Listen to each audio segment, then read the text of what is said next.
ارحمنا وأنت خير الراحمين فانصرنا على القوم الكافرين. اللهم ارحمنا بالقرآن واجعله لنا إماما ونورا وهدى ورحمة.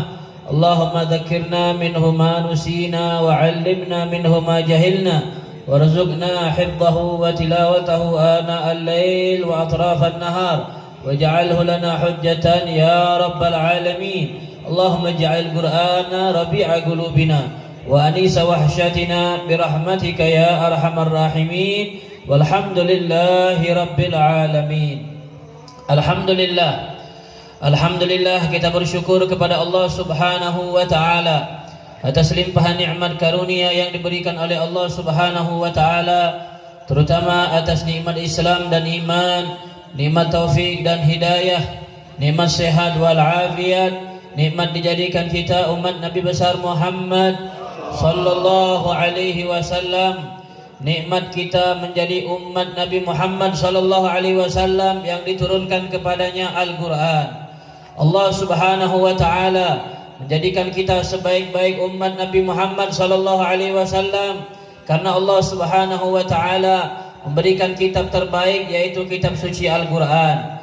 Umat Nabi Muhammad sallallahu alaihi wasallam adalah umat yang dikatakan oleh Allah Subhanahu wa taala, kuntum khaira ummatin ukhrijat linnas. Engkau adalah sekalian manusia terbaik yang Allah Subhanahu wa taala ciptakan daripada manusia-manusia yang lainnya.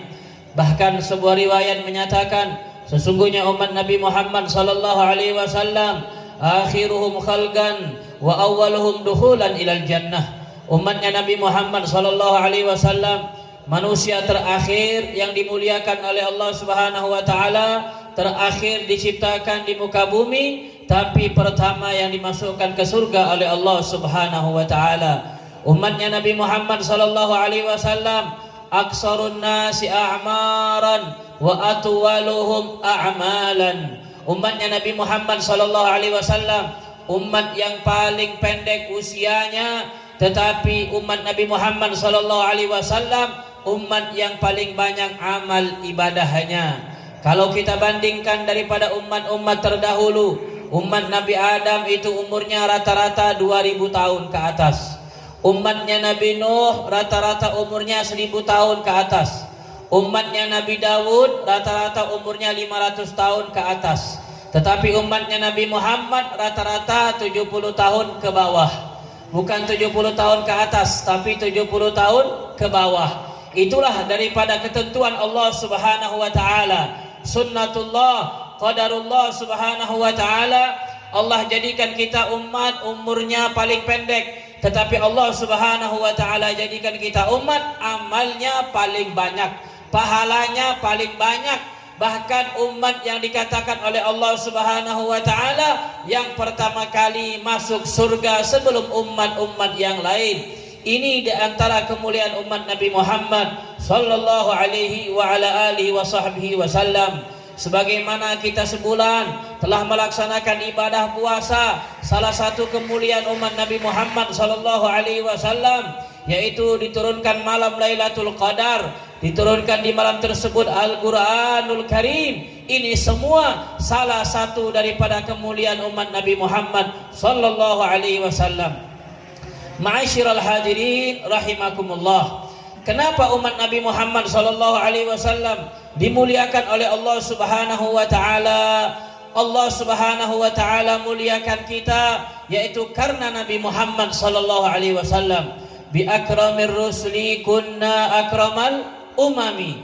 Karena Rasul yang paling mulia, kita dijadikan umat termulia. Karena Rasul yang paling mulia, kita dijadikan umat yang paling mulia di sisi Allah Subhanahu wa taala. Tetapi tidak cukup kemuliaan tersebut hanya sebatas kita pengakuan. Kemuliaan tersebut sebatas daripada omongan kosong. Tidak cukup kemuliaan tersebut hanya karena kita umat Nabi, tidak. Tetapi kemuliaan ini selalu disandingkan oleh Allah dengan kemuliaan Al-Qur'an. Artinya umat Nabi Muhammad sallallahu alaihi wasallam tidak akan mulia kalau mereka lupa dengan Al-Qur'an. Umat Nabi Muhammad sallallahu alaihi wasallam tidak akan mulia kalau jauh dari Al-Quran. Umat Nabi Muhammad sallallahu alaihi wasallam tidak akan mulia kalau tidak ada hubungan dengan Al-Quran. Umat Nabi Muhammad sallallahu alaihi wasallam dimuliakan oleh Allah karena dua faktor utama, kata Allah. Apa Allah menyatakan dalam Al-Quranul Karim? Faqala ta'ala qad ja'akum minallahi nurun wa kitabun mubin. Allah Subhanahu wa taala menyatakan di dalam Al-Quranul Karim, Allah berfirman, qad ja'akum minallah, telah datang kepada kamu dari Allah dua nikmat yang sangat besar yang menjadikan kalian umat yang paling mulia. Apa dua nikmat tersebut? Yang pertama, Allah menyatakan nurun, cahaya. Ulama tafsir menyatakan an-nur huna huwa sayyiduna Muhammad sallallahu alaihi wasallam. Cahaya itu adalah maksudnya Nabi Muhammad sallallahu alaihi wasallam. Nurun wa kitabun mubin, dan kitabun mubin adalah Al-Quran. Selalu disandingkan oleh Allah Ta'ala dua nikmat ini. Di dalam ayat yang lain Allah menyatakan, laqad manallahu 'alal mu'minina id ba'atsa fihim rasulan min anfusihim yatlu 'alaihim ayatih. Allah Subhanahu wa taala menyatakan, sungguh Allah telah memberikan karunia nikmat yang sangat besar. Laqad manallahu, Allah menyatakan bukan an'ama. Bahasa Arab itu memberikan nikmat biasanya ucapannya adalah an'ama yun'imu ni'matan. Tetapi Allah menyatakan manna, yamunnu mannan. Laqad mannallahu 'alal mu'minin. Allah telah memberikan nikmat. Kenapa digunakan kalimat manna? Maka ulama tafsir menyatakan laqad an'ama 'alal mu'minina ni'matan 'azimatan la nadhira laha. Kata ulama menyatakan Allah Subhanahu wa taala menggunakan kalimat manna, yaitu artinya Allah Subhanahu wa taala telah memberikan nikmat yang sangat besar, tiada tandingan baginya. Tiada nikmat yang bisa mengunggulinya, tiada nikmat yang bisa lebih besar dari tersebut. Apa nikmatnya? Yang pertama adalah diutusnya Nabi Muhammad sallallahu alaihi wasallam. Yang kedua, dibacakannya ayat-ayat Al-Quran. Dua nikmat ini, dua nikmat yang sangat besar dari Allah Subhanahu wa ta'ala. Jadi kita mulia pertama karena Rasulullah. Kita mulia yang kedua karena nikmat Al-Quran. Kalau kita tidak ada hubungan dengan Rasulullah, kalau tidak ada hubungan dengan Al-Quranul Karim, maka kemuliaan kita akan dicabut oleh Allah Subhanahu wa ta'ala. Na'udzubillahi min. Jadi adik-adik, Habib tanya, pertama kita mulia karena Rasulullah. Yang kedua kita mulia karena Al-Quranul Karim. Maka hadirin rahimakumullah, Allah Subhanahu wa ta'ala menjadikan kemuliaan Al-Quran itu bukan hanya orang yang membacanya saja, tetapi Allah Subhanahu wa ta'ala menjadikan kemuliaan Al-Quran pertama untuk orang yang mengimaninya, kedua untuk orang yang membacanya, ketiga untuk orang yang menghafalkannya, keempat untuk orang yang mengamalkannya, kelima untuk orang yang mempelajarinya, keenam untuk orang yang mencintainya, dan ketujuh untuk orang yang memuliakan semua sesuatu yang berkaitan dengan Al-Quran. Kalau kita mau mengambil daripada kemuliaan Al-Quran, satu, jadilah orang yang rajin membacanya. Bib, kalau membaca insya Allah saya udah Bib. Kalau bisa, jadilah orang yang menghafalkannya. Bib, kalau menghafal udah telat Bib, umur sudah tua, punya anak, punya cucu. Jangankan menghafal Quran Bib, ngapal jalan aja susah. Cejerah, Cigondewa, Dwi Panjang, itu aja Bib yang hafal. Kalau udah lebih dari situ nggak hafal.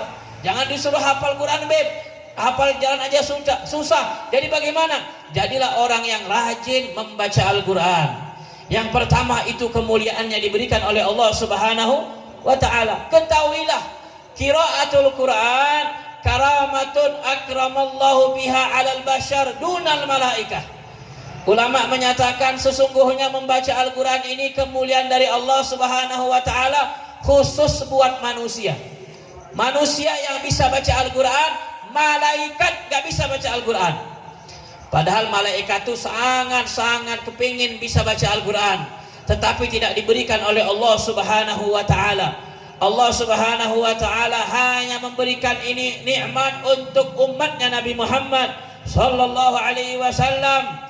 Maka ketika dibacakan Al-Quranul Karim, Nabi menyatakan, al-bait idza quri'a fihil Quran taqarabat minhul malaikah wa taba'adat anhu syayatin. Nabi Muhammad sallallahu alaihi wasallam menyatakan, apabila di suatu rumah dibacakan ayat-ayat Al-Quran, maka akan didatangi oleh malaikat Allah Subhanahu wa Ta'ala, didekati oleh malaikat Allah Subhanahu wa Ta'ala. Kemudian wa taba'adat anhu syayatin, dijauhi oleh setan. Malaikat kalau dengar ada orang baca Quran, mereka akan masuk di rumah kita. Tetapi sebaliknya, setan ketika dibacakan Al-Quran di rumah kita, dia akan lari. Maka ibu bapak yang dirahmati Allah Subhanahu wa Ta'ala, kalau rumah kita pengen adem, rumah kita pengen tentram, rumah kita pengen merasa suasananya lapang, merasa suasananya tentram, maka bacalah Al-Quran. Kenapa? Karena Nabi Muhammad SAW menyatakan, rumah yang dibacakan Al-Quran akan didatangi malaikat. Kalau rumah tidak dibacakan Al-Quran, maka didatangi oleh setan. Na'udzubillahi min. Bahkan Nabi menyatakan, kathurat khairuh wa qallat syarruh. Rumah yang dibacakan Al-Quran akan banyak kebaikan diberikan oleh Allah Subhanahu wa Ta'ala, akan banyak keberkahan yang diberikan oleh Allah Ta'ala, rahmat dicucurkan oleh Allah Subhanahu wa Ta'ala. Rumahnya akan merasakan ketenangan, rumahnya akan damai. Insya Allah tidak ada berantem di rumah tangga tersebut. Jadi kalau seandainya rumah tangga kita sering berantem, rumah tangga kita urusannya kacau, rumah tangga kita urusannya itu sering mendapatkan musibah bala dari Allah Subhanahu wa Ta'ala, mungkin di rumah kita jarang dibacakan Al-Quran. Kalau di rumah kita dibacakan Al-Quran, insya Allah ketenangan diberikan oleh Allah Subhanahu wa Ta'ala. Mungkin kita Pak, Bu, Ramadan kemarin itu rajin baca Al-Quran. Kemarin kita rajin, kenapa nggak diteruskan sampai sekarang? Sedangkan orang beriman itu adalah orang yang istiqamah dalam ketaatan, istiqamah dalam kebaikan. Bahkan orang-orang yang beruntung, kata Nabi Muhammad SAW, adalah orang man kana yaumu khairun min amsihi, yang hari ini lebih baik daripada hari kemarin. Harusnya kalau Ramadan kita baca 1 bulan itu 1 kali khatam. Setelah Ramadan kalau bisa 1 bulan 2 kali khatam. Itu orang yang beruntung, kata Nabi Muhammad sallallahu alaihi wasallam. Hadirin rahimakumullah, terjadi di zaman Nabi Muhammad sallallahu alaihi wasallam, ada seorang sahabat mengalami yang masa-masa sulit, mengalami masa-masa yang mana ekonominya sempit, uangnya habis, rumah tangganya lagi kacau, istrinya nangis terus setiap harinya, bahkan disebutkan anaknya pun diculik oleh orang kafir. Ini musibah apa lagi sudah? Rumah tangga lagi kacau, uangnya habis, istrinya nangis, anaknya diculik. Tapi suami dia tahu, suami itu kalau seandainya ada problem rumah tangga, suasana tidak baik, maka dia harus pertama cari solusi. Dia harus tenang, dia harus cari jalan keluar. Jangan kalau seandainya istri lagi nangis, rumah tangga lagi kacau, suami ikut kacau, suami ikut juga galau. Nah ini gimana cari solusinya? Ini rumah tangga atau rumah duka? Ya istri, ibu-ibu, kalau seandainya suaminya ikut kacau juga, suaminya ikut nangis juga, suaminya ikut tambah jadi keadaan ini semakin sempit, panggil suaminya, pegang tangannya erat-erat, katakan kepada dia, wahai suamiku, kita ini membangun rumah tangga atau rumah duka? Kayaknya bawaannya sedih terus, nangis terus ini. Seandainya ada sesuatu yang tidak enak di rumah tangga, suami harus jadi imam, cari solusi terbaik, cari daripada jalan keluar yang diberikan oleh Allah Subhanahu wa Ta'ala. Ini sahabat namanya Auf bin Malik al-Ashja'i radhiyallahu anhu. Namanya siapa? Auf bin Malik al-Ashja'i radhiyallahu anhu. Ketika itu dalam keadaan ekonomi yang sulit, istrinya nangis, anaknya diculik orang kafir, menjadi tawanan perang. datang dia mengadu kepada Nabi Muhammad sallallahu alaihi wasallam. Karena solusi terbaik adalah solusi dari Rasulullah. Jadi kalau kita ada masalah, kalau kita lagi dalam keadaan sulit, carilah solusi kepada orang yang tepat. Carilah solusi kepada ahlinya, kepada para ulama, kepada para habaib. Jangan datang kepada dukun, jangan datang ke bank, ini bukan solusi. Jangan datang ke pegadaian. Jadi kalau ada masalah, rizki kita sempit, uang kita menipis, keluarga kita berantakan, datangnya kepada ulama. Kalau udah kaya, kalau udah mapan, kalau udah lancar lagi rizkinya, udah sembunyi, tutup handphone, jangan datang lagi sama ulama. Itulah kebiasaan umat akhir zaman. Datangnya waktu susah, datangnya waktu sulit. Kalau udah senang, waktu susah datang nangis-nangis, beb. Mohon doanya, beb. Kenapa? Anak saya, beb, terkena kasus narkoba. Ya Allah, gimana caranya, beb? Ya insya Allah kita doakan, mudah-mudahan nanti diberi hidayah oleh Allah Ta'ala. Satu lagi, beb, satu lagi. Kenapa? Tolong doanya, beb. Anak lagi mau jual tanah. Berapa luas? Gak luas, beb, hanya 3 hektar. Masya Allah, hanya 3 hektar. Berapa duit itu? Wah, 1 hektarnya 2 miliar, beb. Kurang lebih kalau laku 6 miliar. Insya Allah, beb, kalau laku, insya Allah, Habib. Ya insya Allah gak apa-apa, Habib. Insya Allah aja. Sudah kita doakan, bacakan ayat kursi, bacakan sholawat, bahkan bacakan maulid. Tanahnya laku, alhamdulillah, orangnya meninggal. Meninggalkan Habib. Enggak lagi datang, enggak lagi minta doa, apalagi mau nyumbang. Na'udzubillahi min. Harusnya kalau kita umat yang tahu terima kasih sama ulama, waktu susah datang sama ulama, waktu senang datang sama ulama. Ustadz, saya ada harta sekian, saya dengan Ustadz mau bangun tahfizul Quran, saya mohon Ustadz semua semennya dari saya, gak boleh ada orang lain. Wah, itu cakep, itu cakep, tapi rada-radanya sulit, apalagi zaman corona. Masya Allah, nggak ada yang sulit. Maka lillahi yanmu wa yastamir. Kata Sayyid Muhammad Alawi Al-Maliki, beliau menyatakan yang bangunannya karena Allah, lillahi ta'ala, untuk perjuangan dakwah kepada Allah, yanmu akan berkembang terus, wa yastamir, akan selalu ada yang menyumbang, kata beliau. Syaratnya satu, maka lillah, niatnya karena Allah Subhanahu wa ta'ala. Jadi ini orang yang tadinya sulit, yang tadinya susah, ekonomi sempit, datang mengadu kepada Nabi besar Muhammad sallallahu alaihi wasallam. Kemudian dia ini faham Al-Quran, dia tahu makna Al-Quran, dia sering baca Al-Quran. Dia menyebutkan di dalam Al-Quran itu ada firman Allah Ta'ala yang mana bunyinya, wa may yattaqillaha yaj'al lahu makhraja wa yarzuqhu min haitsu la yahtasib. Barang siapa bertakwa kepada Allah, maka Allah akan berikan jalan keluar bagi kehidupannya. Bahkan wa yarzuqhu min haitsu la yahtasib, Allah berikan rizki dari arah yang tidak dia duga, dari arah yang tidak dia sangka.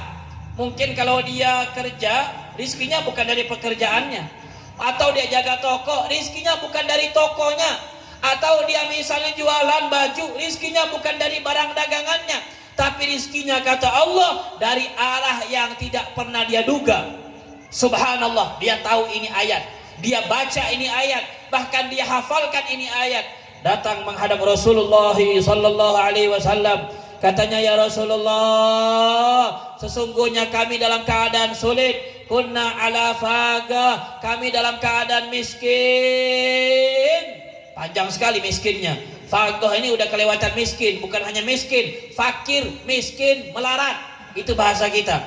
Orang fakir itu orang yang gak bisa makan dalam sehari, orang yang kebutuhannya dia gak bisa memenuhi lebih daripada separuh.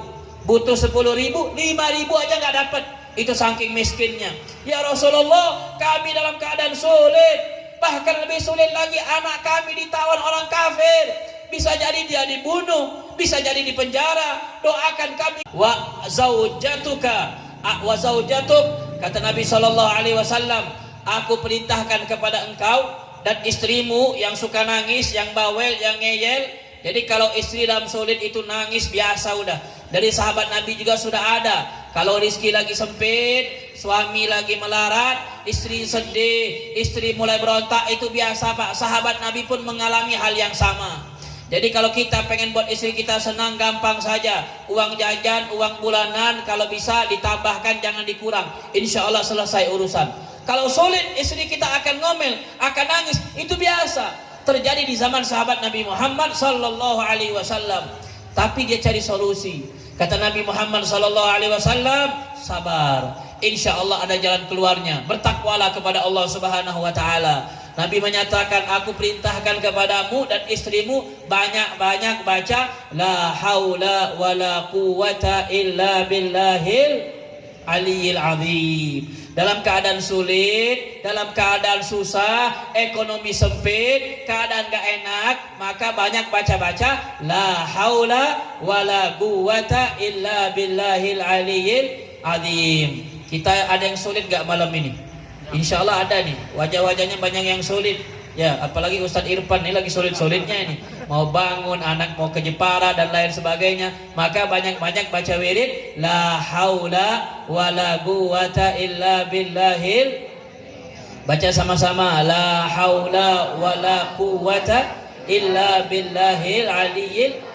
Tiada daya, tiada upaya, tiada kekuatan kecuali hanya kekuatan dari Allah Subhanahu Wa Ta'ala. Dibaca banyak-banyak sama sahabat ini. Auf bin Malik al-Ashja'i bersama istrinya. Setelah dibaca, dia sabar, dia bertakwa kepada Allah. Lillahi Ta'ala, ikhlas karena Allah Ta'ala. Luar biasa. Betul janji Allah, mendapatkan jalan keluar dan mendapatkan rezeki dari arah yang tidak dia duga. Nggak kebayang dia, nggak disangka. Kalau rezeki dari dagangan, biasa itu, kita bayangkan, sudah kita duga. Tapi kalau rizki yang nggak kita duga-duga, contoh misalnya ada orang lihat Habib ceramah sekarang ini, tiba-tiba salaman, Beb, ini saya mau kenalkan diri Beb, saya mau ngujang. Ya sudah kalau gitu, mau apa itu? Minta nomor WA Beb. Oh sudah, saya kasih nomor WA. Setelah minta nomor WA, misal contoh aja ini, malam-malam WA mau ngujang. Assalamualaikum Habib. Waalaikumsalam. Beb minta nomor rekeningnya Beb. Oh ya siap, ada apa? Beb ini kebetulan saya ada rizki mau kasih Habib 5 juta. Wah, ini nggak diduga-duga kan? Ya, jangankan diduga, mustahil kayaknya ini kan. Ada orang baru kenal langsung kasih duit. Ya ini kan rezeki yang gak diduga. Insya Allah kalau ada, ini tanda-tanda kiamat kayaknya. Ya kan belum ada kayak gitu. Tapi kadang-kadang ada kejadian orang-orang yang memberikan rezeki gak diduga, itu banyak kejadiannya. Apalagi para ulama, orang-orang soleh, guru-guru kita. Saya ingat dulu waktu guru saya membangun pesantren, ada pernah suatu hari utang 14 juta, utang beras, utang makanan. Akhirnya subhanallah, waktu itu udah nggak ada uang, nggak ada duit, mobil nggak ada, motor belum ada pada saat itu, pakai sepeda.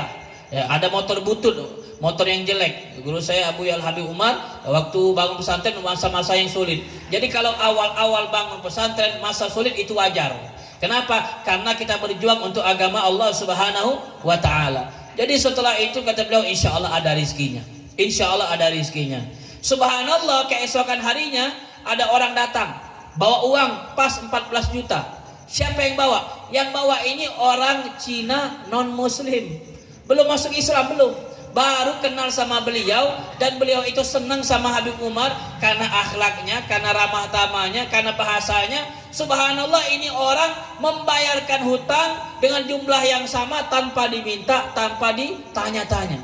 Inilah yang dinamakan rizki tidak diduga. Bukan orang Islam, non muslim memberikan kepada ulama. Subhanallah, ini termasuk daripada min haitsu wa yarzuqhu min haitsu la yahtasib. Jadi sahabat Nabi Muhammad ini setelah dia amalkan, dia sabar, dia lillahi ta'ala, subhanallah, malam harinya mendapat keajaiban. Jadi anaknya ini ternyata di penjara. Anaknya di penjara, orang-orang yang di penjara pada saat itu kebetulan lagi lengah, lagi nggak dijaga. Akhirnya dia kabur dari penjara.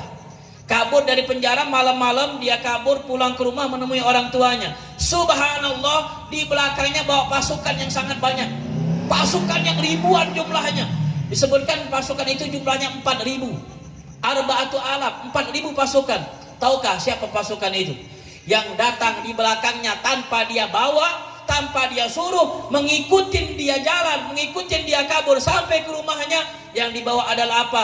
arba'atu alafim minal ghanam, 4.000 ekor kambing datang ke rumahnya menjadi harta dia. Karena apa? Karena ini orang mendapatkan daripada jaminan Allah, wa yarzuqhu min haitsu la. Jadi dia pulang ke rumahnya, kambing orang kafir ngikutin dia, duguk ikut sampai ke rumah. Jadi ya Rasulullah, bagaimana harta ini? Ini harta orang kafir. Maka kata Nabi SAW, harta perang itu boleh dimakan, rampasan perang boleh dinikmati. Akhirnya dia menjadi orang kaya raya, mendapatkan 4.000 ekor kambing. Bayangin berapa duit itu.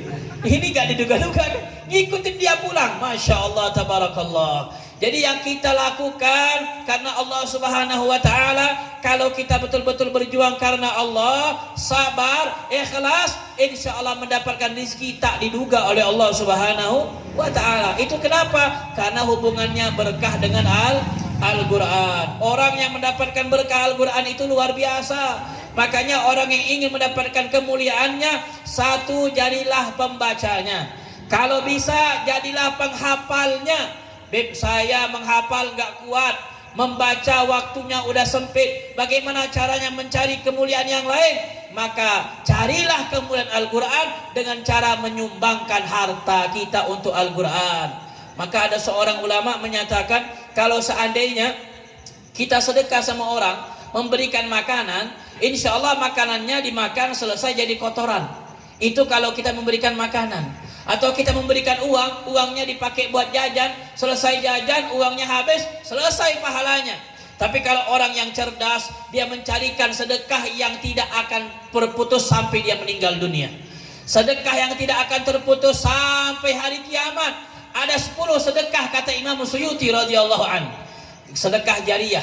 Kalau kita dengar sedekah jariyah ada 3, itu riwayatnya ada 2. Pertama, hadis Nabi menyatakan sedekah jariyah ada 3. Yang kedua, hadisnya menyatakan sab'un yajri lil abdi ba'da mautih. Ada 7 amal yang ngalir sampai orang itu meninggal dunia. Digabungkan Imam Suyuti, jadi sedekah jariyah atau amal jariyah ada 10. Di antaranya kata beliau, wirathatu mushafin, yaitu sedekah wakaf Al-Quran.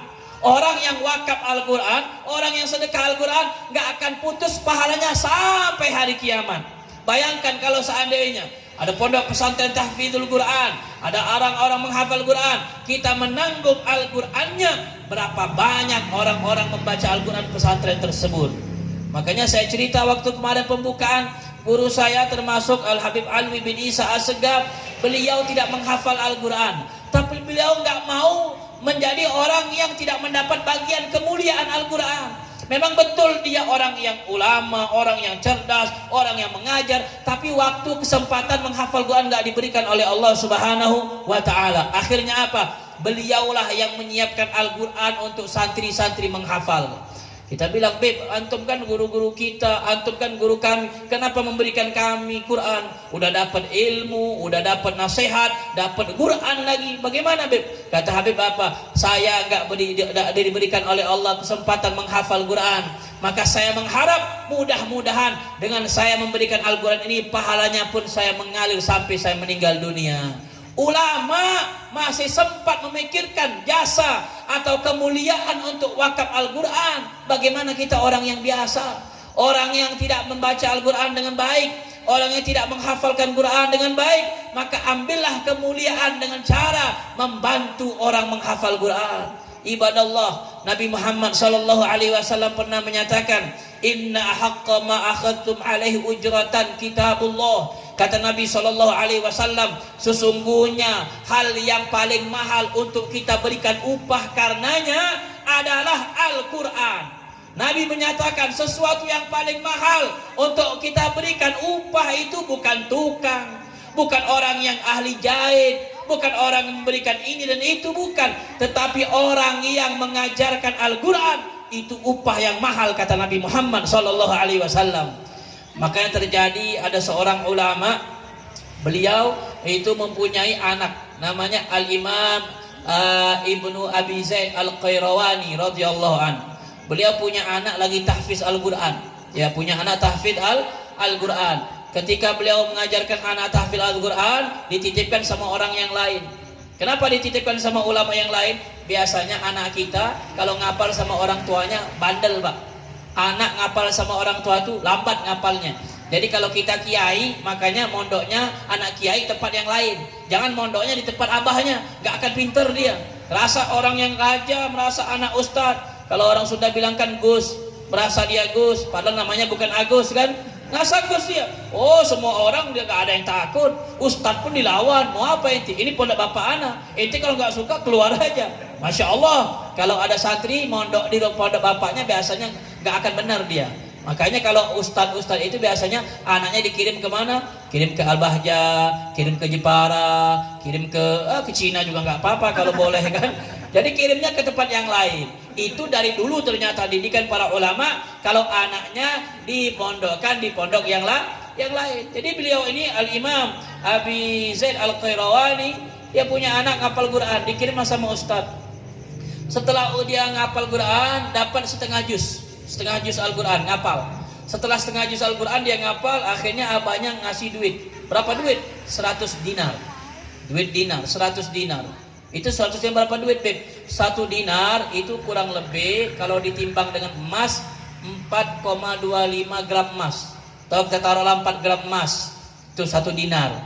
100 dinar berarti berapa? 400 gram emas. Saya mau tanya nih, ada yang jual emas gak di sini? Ada yang jual emas? Atau ada yang suka beli emas gak di sini? Ini muka-mukanya gak ada duit semua ini. Salah ini. Kalau beli bala-bala, Beb, insya Allah tiap hari ya, Beb. Kalau beli emas, wallahu alam. Berapa sekarang 1 gram emas?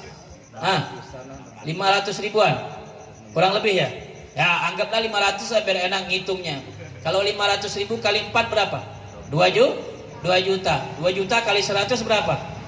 200 juta. Hanya menghafal setengah juz dikasih 200 juta. Kalau orang itu masih hidup, anak siap ngajarin anaknya jadi kaya gitu. Setengah juz dikasih 200 juta. Akhirnya kiai tadi, guru hafiz tadi ngerasa uangnya kebanyakan.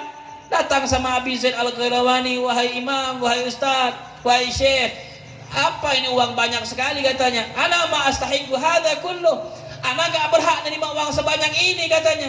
Ana buat apa emang sama anak ente? Ana cuma ngajarin setengah juz Al-Quran. Ini uang kebanyakan. Bahlul ini orang ternyata. Guru Qurannya bahlul ini. Akhirnya ada ayahnya apa? Itu uang ambil semuanya. Tapi satu syaratnya, engkau mulai besok jangan lagi ngajar anak saya Quran. Gak usah datang lagi kemari. Kenapa? Engkau ini orang yang menghina Al-Quran. Rajulun mustahinun bil Quran. Engkau menghina Al-Quran. Kenapa? Engkau merasa duit ini kebanyakan gara-gara mengajar Al-Quran. Demi Allah, sebanyak apapun uang, kalau untuk Al-Quran tidak ada sama sekali harganya di mata Allah Subhanahu wa taala. Kenapa? Karena Al-Quran kemuliaannya abadi. Al-Quran kemuliaannya sampai akhirat. Bahkan Nabi SAW menyatakan, man 'allama ibnahul Quran, barang siapa mengajarkan anaknya Al-Quran nadharan, secara baca, ghufira lahu ma taqaddama min dzambihi wa ma ta'akhkhar, semua dosanya yang lalu yang akan datang diampuni oleh Allah Ta'ala. Baca aja Pak, ngajarin abata alif lam mim, anaknya baca alama, ya kan? Orang baru belajar kadang gitu kan, hamim bacanya hama. Kita kan waktu dulu awal belajar kan nggak tahu itu alif lam mim, itu hamim. Saya mengalami itu. Hama. Ha sama mim dibacanya hama. Ya, makanya itu orang mengajarkan Quran kata Nabi hanya baca nadharan, ghufira lahu ma taqaddama min dzambihi wa ma ta'akhkhar, diampuni dosanya yang lalu dan yang akan datang, semua dosa diampuni oleh Allah. Bagaimana kalau mengajarkan itu bukan membaca tapi menghafalnya? Maka Nabi menyatakan, wa man 'allamahu iyyahu zahiran, barang siapa mengajarkan anaknya menghafal Quran, baik dia langsung yang mengajarkan atau dititipkannya di pondok tahfidz Al-Quran, apa kata Nabi sallallahu alaihi wasallam? Ba'athahu Allahu yaumal qiyamah wa wajhuhu ala suratil qamar lailatal badr. Kata Nabi sallallahu alaihi wasallam, nanti di hari kiamat orang tuanya dibangkitkan oleh Allah Ta'ala, wajahnya seperti bulan purnama terang benderang. Masya Allah. Jangan bayangkan bulan purnama itu waktu di dunia, jangan. Jangan bayangkan bulan purnama waktu kita banyak lampu nggak kelihatan. Coba bulan purnama semua mati lampu, itu terangnya luar biasa. Baru di dunia. Bagaimana di akhirat dibangkitkan oleh Allah Ta'ala? Ayahnya punya mukanya ganteng walaupun di dunianya pesek. Ayahnya di dunia walaupun mukanya hitam, nanti di akhirat terang benderang, kata Nabi Muhammad SAW. Walaupun ayahnya giginya ompong misalnya kan, wajahnya Masya Allah, rambutnya udah putih semua ubanan, nanti di hari kiamat orang yang paling ganteng. Kenapa? Lebih terang daripada bulan purnama. Bukan hanya itu, bahkan Nabi Muhammad SAW menyatakan, wa yuqalu li ibnihi, maka akan disuruh anaknya membaca, Iqra, bacalah hafalanmu, kata Allah, bacalah hafalanmu, kata malaikat Allah. Fakullama qara'al waladu ayatan rafa'al abu darajatan. Setiap anaknya membaca satu ayat, maka derajat ayahnya diangkat oleh Allah Subhanahu wa Ta'ala. Satu ayat diangkat satu derajat, satu ayat diangkat satu derajat, sampai batas yang tidak terhingga diangkat oleh Allah. Makanya Siti Aisyah mengatakan itu di surga itu derajatnya, tingkatnya ada berapa tingkat? Tingkatnya di surga itu tingkatnya 6.666 tingkat, kurang lebih. Kenapa begitu, Beb? Sesuai dengan ayat Al-Quran. Darajatun fil jannah ka'adadil ayatil Quran. Kata Siti Aisyah radhiyallahu anha, derajat yang ada di surga itu tergantung daripada jumlah bilangan Al-Quran. Ada yang mengatakan 6.666 ayat, kurang lebih 6.600 lebih. Itu derajat di dalam surga. Siapa yang paling tinggi derajatnya? Yaitu orang yang paling banyak hafalannya. Sebagaimana Nabi Muhammad SAW berkata, yuqalu li sahibil Quran, nanti di hari kiamat orang yang hafal Quran dikatakan, disuruh membaca Al-Quran, Iqra warqa warattil, bacalah Al-Quran, naiklah derajatmu di sisi Allah Subhanahu wa Ta'ala.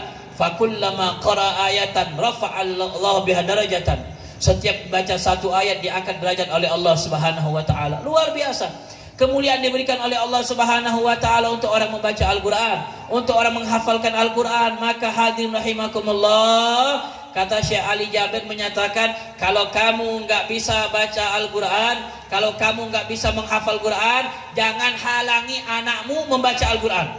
Jangan halangi anakmu menghafal Quran. Jadikan anakmu orang yang ahli Quran. Jadikan anakmu orang yang menghafal Al-Quran. Kalau anakmu nggak bisa, kamu nggak bisa, jangan halangi hartamu untuk Quran.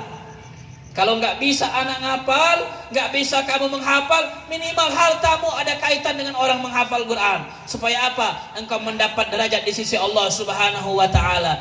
Tahukah kita, sedekah yang paling afdal itu sedekah untuk Al-Quran, sedekah untuk ulama, sedekah untuk jalan Allah Subhanahu wa Ta'ala. Al-Imam Suyuti menyatakan sedekah itu ada 5 derajat. Pertama, sedekah untuk orang biasa, pahalanya kurang lebih yaitu 10 kebaikan atau 10 kali lipat.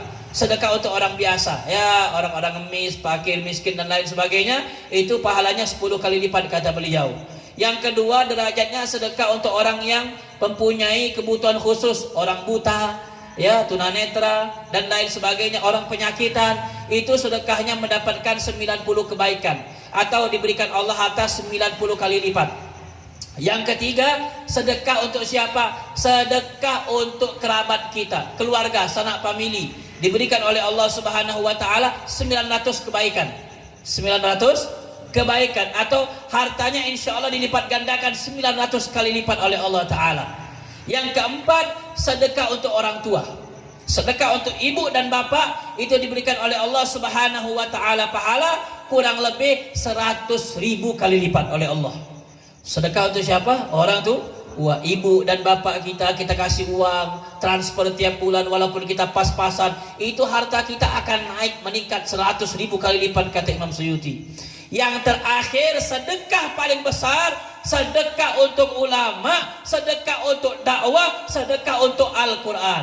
Berapa pahalanya, Beb? 900.000 hasanah, 900.000 kali lipat. Masya Allah. 900 kali lipat. Tapi kata beliau, banyak orang gak menyadarinya. Kenapa? Karena sudah digoda oleh setan.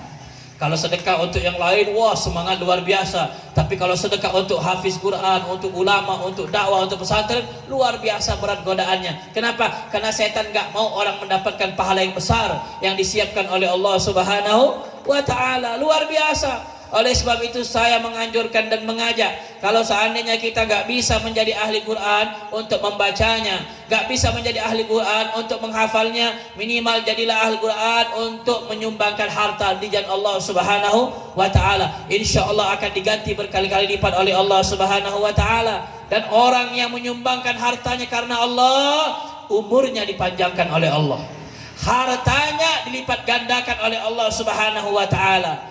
Dikisahkan ada seorang bertemu Nabi Sulaiman alaihi salam, syabun, anak muda bertemu Nabi Sulaiman. Akhirnya ketika itu kebetulan Nabi Sulaiman ini bertemu dengan yaitu malaikat maut, malaikat Israel. Kalau kemarin saya cerita Nabi Daud, ini ada lagi riwayat Nabi Sulaiman. Nabi Sulaiman lagi ngobrol sama anak muda, tiba-tiba malaikat maut datang silaturahmi, mampir silaturahmi. Jadi malaikat itu kalau datang sama Nabi bukan hanya mencabut nyawa, kadang-kadang mampirnya silaturahmi. Nah mudah-mudahan malaikat jangan cepet-cepet cabut nyawa kita. Kalaupun dia datang, insya Allah datangnya cuma silaturahmi, insya. Jadi malaikat datang silaturahmi. Setelah datang lihat anak muda, kata malaikat itu, wahai Sulaiman, ngobrol nih, man, bukan Mang Oman, bukan. Ya, wahai Nabi Sulaiman, itu kamu lihat anak muda itu umurnya kurang lebih 5 hari lagi selesai tamat riwayat. Umurnya tinggal berapa? 5 hari selesai tamat riwayat. Subhanallah, setelah 5 hari ini orang gak meninggal-ninggal, gak mati-mati. Diperhatikan Nabi Sulaiman bahkan sampai 5 bulan gak mati-mati. Sampai 5 bulan gak mati-mati. Subhanallah, ketemu lagi, silaturahmi lagi, malaikat maut nanya Nabi Sulaiman, "Oi, apa namanya Mael, Israel, kata kamu ini anak muda usianya sisa 5 hari. Saya perhatikan sampai 5 bulan ini gak mati-mati. Bagaimana ceritanya? Apa engkau lupa mencabut nyawanya?" Apa kata beliau? Wahai Nabi Sulaiman, ini orang umurnya bukan 5 hari lagi, bukan 5 bulan lagi. Umurnya ditambahkan oleh Allah jadi 5 tahun. Kok bisa jadi 5 tahun? Karena waktu dia pulang dari tempat engkau mau ke rumah, dia sempat menyumbangkan harta sedekah 5 dirham. Khamsatu darahim. Fabaddalallahu bidirhamin sanatun.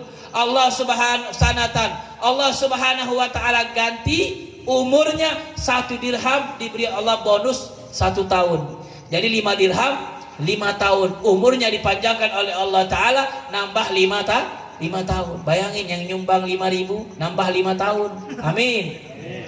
Yang nyumbang 50.000 nambah 50 tahun, insya Allah. Amin. Yang nyumbang 500.000, insya Allah umurnya 500 tahun kalau mau. Ya, jadi jangan takut-takut. Allah Subhanahu wa ta'ala jamin, kalau sedekah sama orang biasa saja itu pahala 10 kali lipat, apalagi sedekah untuk Al-Quran, untuk para tahfidz Al-Quran. Allah menyatakan, wa ma anfaqtum min syai'in fahuwa yukhlifuh. Allah menyatakan harta-harta yang kalian infakkan di jalan Allah Subhanahu wa ta'ala akan digantikan oleh Allah Subhanahu wa ta'ala. Ada malaikat yang tiap harinya tugasnya setiap subuh mendoakan, Allahumma ati munfikan khalafan wa ati mumsikan talafan. Ya Allah, saya mendoakan mudah-mudahan orang yang hari ini infak untuk tahfizul Quran Darus Surur 27, saya doakan hartanya diganti 70 kali lipat oleh Allah Ta'ala. Amin. Amin. Tapi doanya belum selesai, doanya belum beres. Doanya itu yang ujungnya gak enak. Apa ujungnya? Ya Allah, saya doakan orang yang hadir Darus Surur 27 pulang dia ke rumah, gak niat pengen nyumbang, disimpan hartanya, saya doakan hartanya habis ya Allah. Amin gak? Amin gak?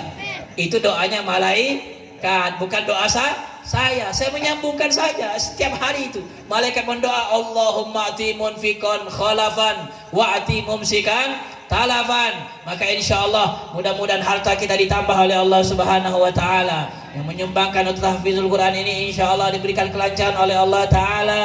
Insyaallah ini proses pembangunan dilancarkan oleh Allah Ta'ala, dijadikan tempat yang penuh berkah oleh Allah Subhanahu wa Ta'ala, dan dijadikan anak-anaknya penghafal Al-Quran, menjadi anak-anak yang ahli membaca Al-Quran, menjadi anak-anak yang menjadi memberikan syafaat untuk orang tuanya kelak di hari kiamat, dan bisa memberikan syafaat untuk keluarga-keluarganya di hari kiamat. Dan kita doakan mudah-mudahan semua urusannya diberikan kelancaran oleh Allah Subhanahu wa Ta'ala, dan niatnya diniatkan karena Allah Subhanahu wa Ta'ala. Dan insyaallah semua kita yang hadir pada malam ini menjadikan oleh Allah Subhanahu wa Ta'ala ahli Al-Quran, mendapat syafaat Al-Quran, bisa membaca Al-Quran, bisa beramal untuk Al-Quran, dan insyaallah di hari kiamat tidaklah kita masuk surga kecuali ditolong dan disyafaati oleh para penghafal Quran. Amin ya rabbal amin ya rabbal. Allahumma rahamna bil Quran waj'alhu lana imaman wa nuran wa hudan wa rahmah. Allahumma dhakkirna minhu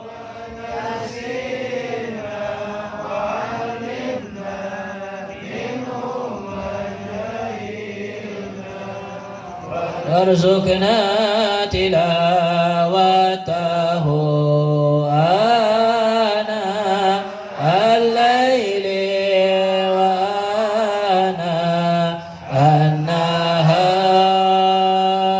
waj'alhu lana hujjatan ya rabbal alamin. Mudah-mudahan tausiah kita pada malam ini ada manfaatnya dan doa-doa kita dikabulkan oleh Allah Subhanahu wa Ta'ala. Amin ya rabbal alamin. Dan kita doakan mudah-mudahan Ustaz Irfan yang insyaallah hari Sabtu nanti akan membawa anaknya ke pesantren, mudah-mudahan diberikan kelancaran oleh Allah Subhanahu wa Ta'ala, dalam keadaan sehat walafiat, selamat di perjalanannya, dan prosesnya nanti dilancarkan oleh Allah Subhanahu wa Ta'ala untuk menghafal Al-Quran, menjadi hafizul Al-Quran, dan pada saatnya nanti akan mengabdi di sini sebagai guru, sebagai mustami', sebagai penyimak Al-Quran. Dan insyaallah anak-anak kita semua dijadikan para penghafal Al-Quran, para ahli Al-Quran. Amin ya rabbal alamin. Wabillahi taufiq wal hidayah wa ridha wal inayah wal afu minkum. Assalamualaikum warahmatullahi wabarakatuh.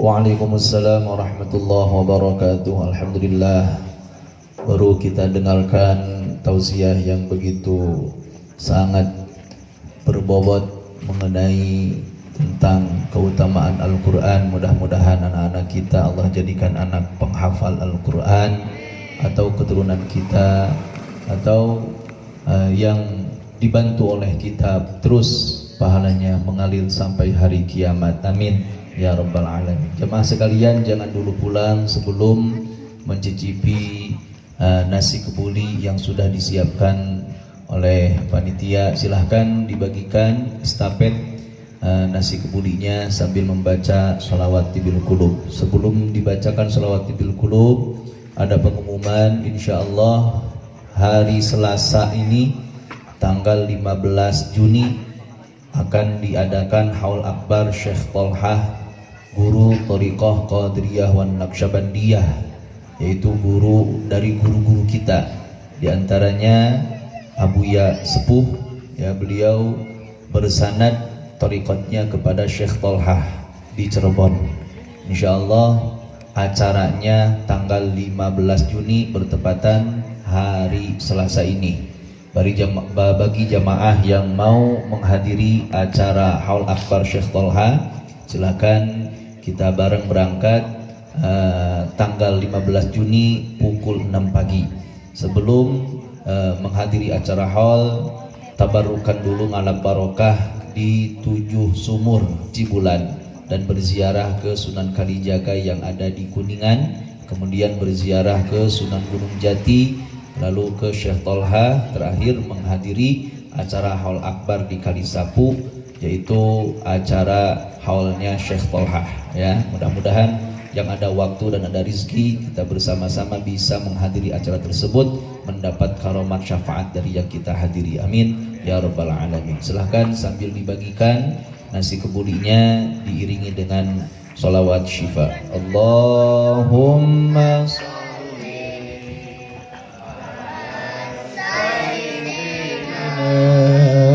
Muhammadin tibbil qulub